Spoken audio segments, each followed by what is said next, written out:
యేసుని రక్తమందు కడుగబడి వాక్యముచే నిత్యము భద్రపరచబడి యేసుని రక్తమందు కడుగబడి వాక్యముచే నిత్యము భద్రపరచబడి నిష్కలంక పరిశుద్ధులతో పోదు నేను, నిష్కలంక పరిశుద్ధులతో పోదు నేను.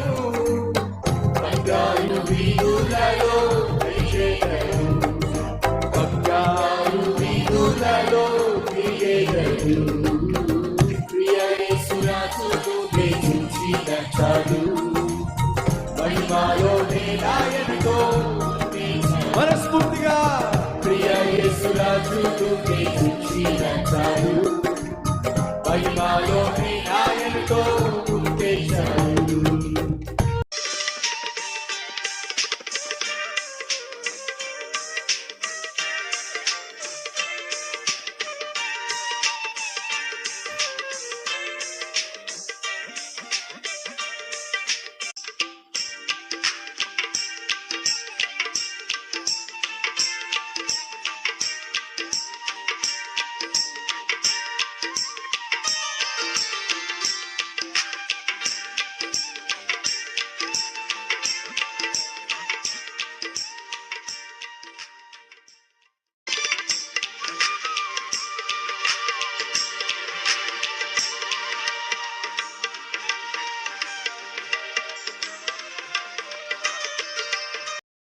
ఐదో వచనం, కావున భూమి మీద ఉన్న మీ అవయవములను అనగా జారత్వమును, అపవిత్రతను, కామాతృతను, దురాశను, విగ్రహారాధన అయిన ధనాపేక్షను ఏం చేయాలంట? చంపేసేయండి. దేవుని వాక్యం సెలవిస్తుంది. మీ జీవితంలో మీకు మనశ్శాంతి లేకుండా, నెమ్మది లేకుండా, పరిశుద్ధత లేకుండా, కుటుంబంలో సఖ్యత లేకుండా, చదువుకుంటున్నప్పుడు శ్రద్ధ లేకుండా, యవ్వన ప్రాయంలో పరిశుద్ధత లేకుండా, సంపాదనలో యథార్థత లేకుండా ఏవైతే అడ్డుపడుతున్నాయో వాటిని చంపేసేయండి. ఏమిటి చంపాలి? బైబిల్ సెలవిస్తుంది, జారత్వాన్ని చంపేసేయండి. వివాహం తర్వాతే శారీరక కలయిక, వివాహానికి ముందు ప్రేమ దోమ అని చెప్పి శారీరకంగా కలిసిన, ఎంగేజ్మెంట్ అయిపోయింది కదా అని చెప్పేసి రేపమ్మాప పెళ్లి చేసుకుంటాం అని చెప్పి ఎంగేజ్మెంట్ అవ్వడం ఆలస్యం, శారీరకంగా కలిసిన అది జారత్వం అవుతుంది. బైబిల్ సెలవిస్తుంది అది మీ జీవితంలో ఉండడానికి వీల్లేదు, దాన్ని చంపేసేయండి. రెండవది ఏమిటి? అపవిత్రత. ఈరోజు సెల్ ఫోన్ ఓపెన్ చేస్తే సహజంగా కనిపిస్తున్నవి ఏమిటి? అపవిత్రమైన దృశ్యాలు, అపవిత్రమైనటువంటి అడ్వర్టైజ్మెంట్లు, అపవిత్రంగా అర్ధనగ్నంగా కనిపించేటటువంటి పనికి మాలినటువంటి యాడ్స్ కళ్ళ ముందు ప్రత్యక్షమవుతున్నాయి. ఈరోజు ఎంతమంది సెల్ ఫోన్ ద్వారా తమ కళ్ళను అపవిత్రపరుచుకుంటున్నారు, తమ తలంపులను అపవిత్రపరుచుకుంటున్నారు.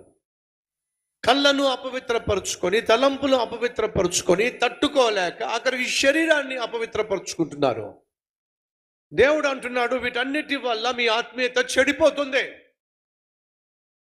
మీ యొక్క ఆత్మీయత ప్రమాదంలో పడుతుంది. కాబట్టి చంపేసేయండి. మీలో జారత్వం ఉండడానికి వీల్లేదు, మీలో అపవిత్రత ఉండడానికి వీల్లేదు. ఆ తర్వాత దేవుందో చూడండి, కామ ఆతురత. పొద్దస్తమాను బూతు సినిమాలు చూస్తూ ఉంటే, పొద్దస్తమాను బూతు బొమ్మలే చూస్తూ ఉంటే ఆఖరికి నీకు వచ్చేటటువంటి కోరిక ఏమిటి? కామముతో కూడినటువంటి కోరికలు. 5 సంవత్సరాల చిన్న బాలికను 11 సంవత్సరాల అబ్బాయి పాడు చేశాడట. వాడికి ఎక్కడి నుంచి వచ్చింది ఈ ఆలోచన? 4 సంవత్సరాలు 5 సంవత్సరాలు ఉన్నటువంటి పసికందును 9 సంవత్సరాల అబ్బాయి పాడు చేశాడట. వాడిని అరెస్ట్ చేసి తీసుకెళ్లారు పోలీస్ స్టేషన్కి.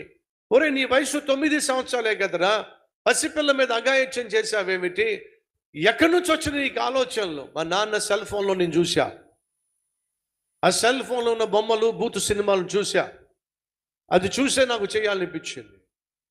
సహోదరులు, ఇది భయంకరమైనటువంటి వ్యభిచార తరము అని బైబిల్లో చూస్తున్నాం.